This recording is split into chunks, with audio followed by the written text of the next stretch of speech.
Continuing to monitor our reservoirs and snowpack, especially after the recent atmospheric rivers in Northern California. And we're getting our first look at our water allocations announced for 2025. So water allocations are a big deal in California. We're going to continue to monitor this along with developing La Nina conditions and any more atmospheric rivers. That's all on our ABC 10 Plus streaming app. We've got in-depth forecasts there as well as our whole weather playlist. Make sure you download it wherever you stream. All right, let's get to it. The State Water Project has its initial allocation at 5%. Last year at this time, it was 10%. It went up eventually to 40%, which was good news because we had more atmospheric rivers coming through in January, February, and March. So it was a good water year for us. Now, the current allocation is just based on current reservoir storage and the impacts of record summer heat. It does not consider the recent storms, but it is also looking at a dry long-range outlook based on a growing La Nina. Looks like it's going to be a weaker one, but they tend to be a little bit drier in California. California Water Delivery System. This is just one little picture here from the Department of Water Resources looking at the California aqueduct. It is a complex system, to say the least, taking water from the northern, wetter part of the state all the way south to the drier part of the state. Over 500 miles that it's traveling in some areas, coming from like Lake Shasta, which is a huge reservoir for us, into some smaller ones like Folsom Lake. A third of that water supply coming from our snow melt. This is how it moves from the higher elevations into the lower elevations of the valley. This is just a little snapshot here. I just picked a couple of the waterways, including the Feather River, which is part of the Oroville network there, and then also Folsom, which is fed by the North Fork, the Middle Fork, and the South Fork of the American. Now, once the snow melts, it feeds into those reservoirs, and then once the releases happen manually from different water agencies, it moves a little bit farther down into the valley. The American and Sacramento combine with the Feather River to make it into Discovery Park, which is right in downtown Sacramento, which is prone to a lot of flooding here. And then releases are there, happen through Discovery and just kind of move through into the Delta. At that point, it can make its way into the California aqueduct and move its way southward into Southern California. Again, snow, a big part of the equation. This is what it looked like just a couple weeks ago when we had our first significant atmospheric river coming through. Horrible to drive through in the high country, but it was putting fresh powder on the ground. So you can see our Sierra snow water equivalent looking pretty good at this point. We're anywhere from about 100 to 230% of average as of December 2nd. That's going to put our statewide average to date at 157%. You can see more pictures coming out of the Sierra. Really pretty to see. It's really important, not fun to drive through, and can be quite dangerous, but well needed with these atmospheric rivers coming through, helping to boost our water supply. Snowpack above average. This is what I was talking about in terms of how quickly that snowpack can build here. We were running below average through November, got 2 atmospheric rivers that came through, and it bumped us up above average for our statewide. You can see the trend here, and that area shaded in blue. Here's our current. And so things are off to a good start for the 2024-25 water year. Here's a look at the breakdown of how this all unfolded. Started off November 20th with a big atmospheric river coming through. Continued to move its way into that second atmospheric river through the end of the month, which gave us almost 50 inches of snowfall for places like Boreal. Close to 3 feet for Sierra Tahoe and Palisades Tahoe, and North Star, about 30 inches of snow. Again, that was just in about a week's time frame, picking up 30 to 50 inches of snow for many of the ski resorts. Rainfall totals equally impressive. Record rainfall totals on some of these days. For downtown Sacramento and Sacramento Executive, record rainfall on November 22nd. That was more than what we usually see for the entire month of November.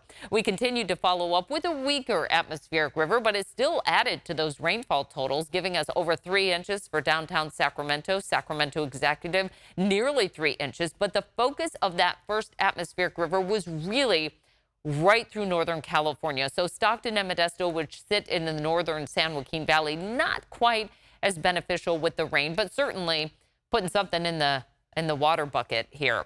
So the start of the rainy season off to a good start for November. Downtown Sacramento, over 3.5 inches of rain, nearing almost 4 inches for just 1 month alone. And that's not even our wettest month. It doesn't come usually until December, January, and February. So we have a long way to go here.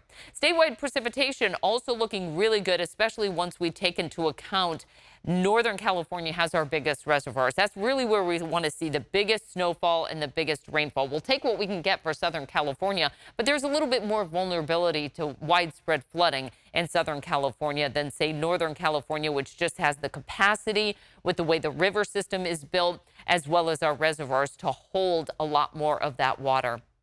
We're above average for Redding and Eureka. Sacramento over an inch above where we should be. Almost that for San Francisco. A little bit below average for Stockton and Modesto. But again, our water year is just getting going.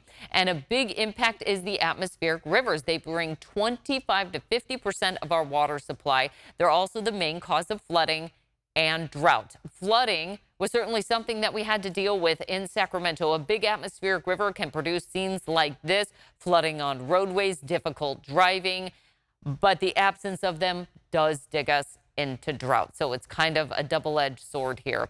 Atmospheric river transport. Strong atmospheric river carries about 7 to 15 times the amount of water vapor as the mouth of the Mississippi River. So they are just fire hoses of water coming in from the Pacific. This did boost our lake levels, though. Lake Oroville came up about 28 feet. Lake Shasta, 12 feet. Trinity, 5 feet. Sacramento River was up about 10 feet with those river levels running really high. They were dangerously high, unfortunately. Lake rises a little bit flat. Rivers are coming down, so we're starting to see some of that moderation. But again, these were some pretty dangerous conditions around some of the smaller bodies of water when those atmospheric rivers were coming through. Major reservoir supply levels. The reservoirs have a much bigger capacity to hold that water, so they definitely were below the threshold of danger. In fact, they're only at about 30 to 70% full right now. Releases were happening, and I showed you the snowmelt path just a moment ago. That also plays into our reservoirs, and when the water is released, it moves through our rivers. So the rivers come up and can be a little bit dangerous if you're out there fishing or hiking or running, maybe cycling on the many beautiful levees that we have and the bike path throughout the region, but it can be a little bit dangerous when those releases are happening.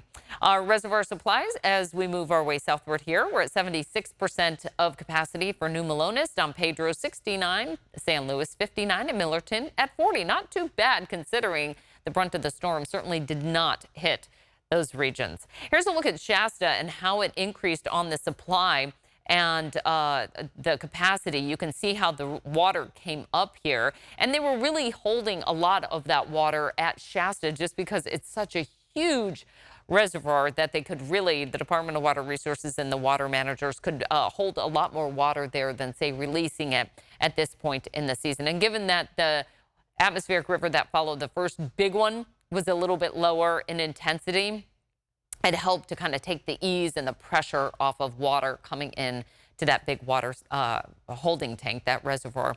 Here's a look at the drought monitor, and I just found it so interesting to see how our atmospheric rivers, and again, it was only 2, made a dent in abnormally dry conditions for the northern part of the state. So prior to those atmospheric rivers coming in, this is what the drought monitor looked like.